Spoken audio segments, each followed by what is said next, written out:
Tony. There's a break in there. Come on, break. What's your 20, buddy? Everton, what's yours? Forward. What's Center City, Philadelphia, Roger? Roger. What's the old handle? Dollar 1, Comstock Kid, Roger. Oh, 10-4 Comstock Kid. This is Tiny out here in Havertown. 10-4. 1004 there, Tony. 1004. Yes, I have the copy up there. Oh, not too bad. Coming up here about a 10. Alright guys, I thought I'd do just a quick video on this Pace Sidetalk 1000B. This is the 40 channel version. These came in 23 as well. The 40 channels are tough to find some service information on. You can get, pieces here and there, but nothing, there's like no Sam's manual or a factory service manual that you can get for these. So alignment is kind of, iffy. But, yeah, so this one belongs to Kevin. Kevin in Wales. I've had this radio for quite some time. He also had a Robin. Is it a Robin? Hold on, let me check here. What is this? Yeah, no, not a Robin, sorry. It is a Ranger T, a T-Berry Ranger T. Actually, he also sent me a Cobra 2000 GTL, but it is... sad to say it's in very poor condition. But anyway, I wasn't originally going to fix this radio. It was pretty crusty.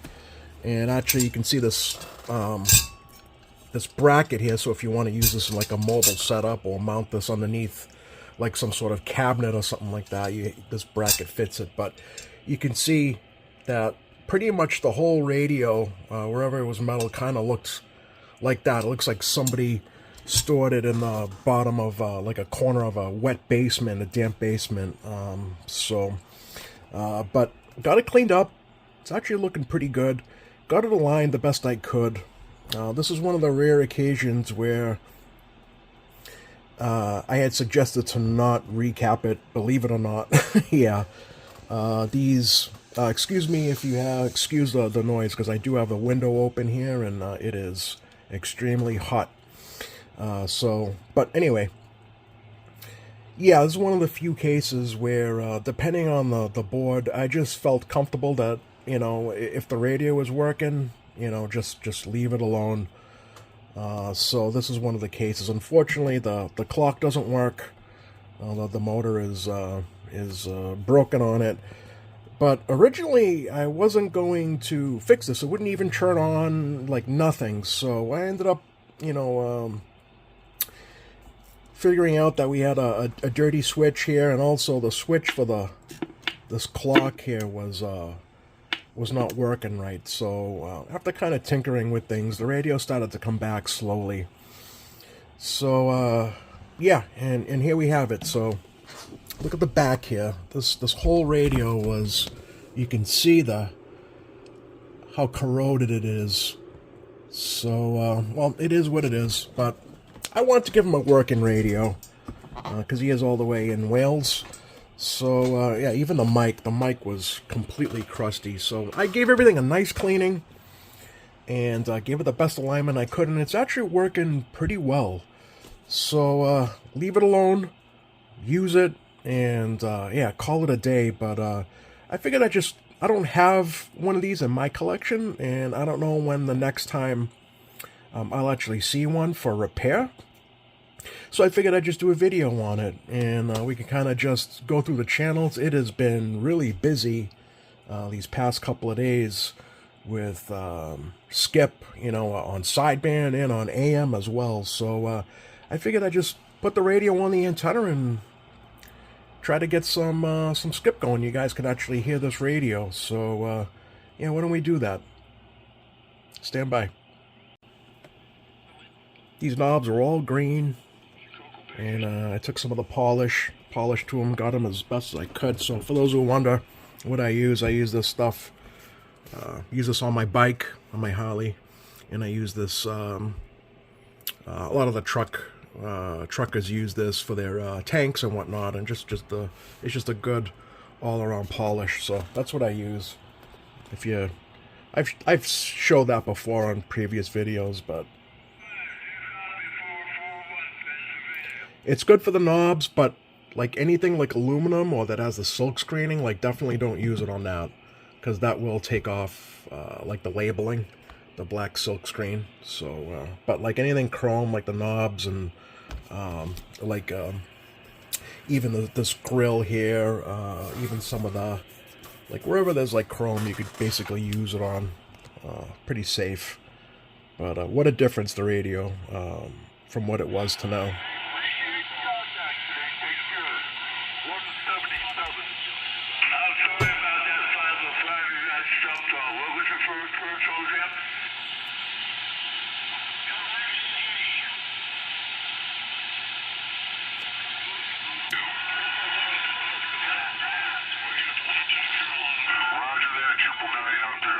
Massachusetts. You're making a hell of a trip up to Chicago today. I got you about 5 units, and you sound darn good doing it.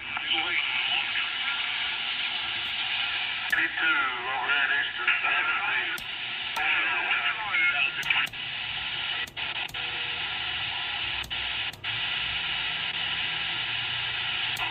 Massachusetts, you take care, sir. 73's in. Happy hunt.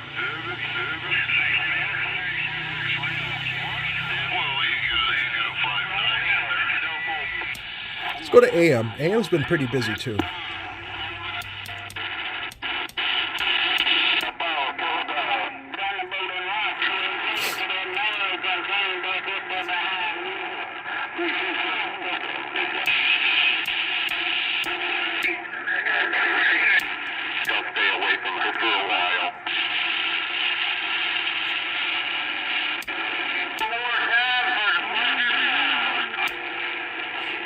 The dial was off too. The dial was you can adjust the set screws on this, and it was off 2 channels. So it's actually like 16/16 now. Before I think it was up 2. So like if you put it to 16, it would actually be channel 18.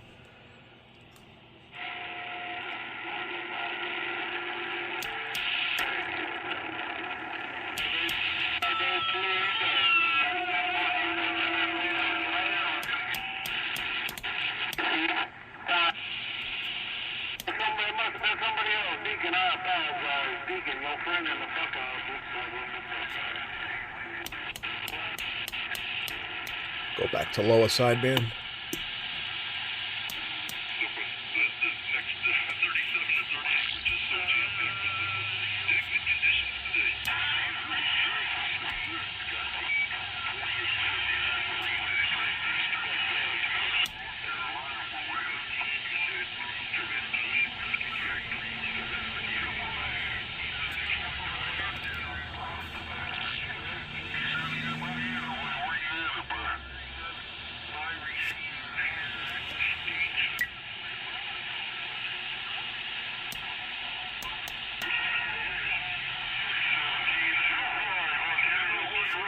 I like the meter. Nice big meter. Nice and clear, you know, what everything is. So it's a nice looking radio for sure. I don't particularly go out of my way to find Pace radios, you know, regardless of what they are. I'm kind of indifferent. I don't think that they're great performing radios, but also I don't think that they're like underperforming.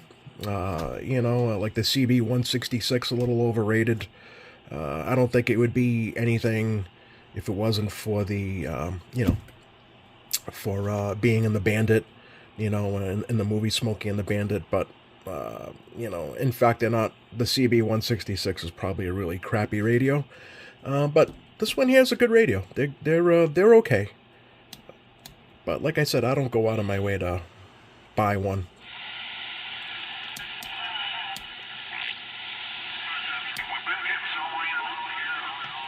Go back to AM one more time and call it a day.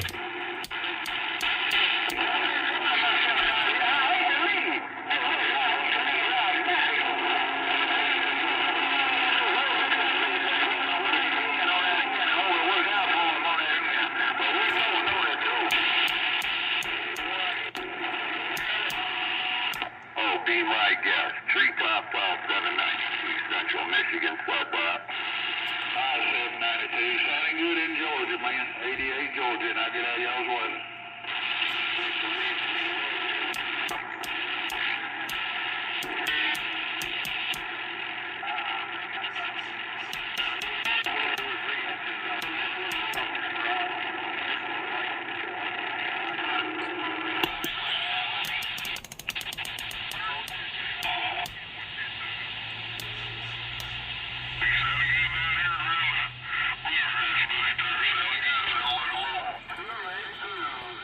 Alright guys, just a quick video.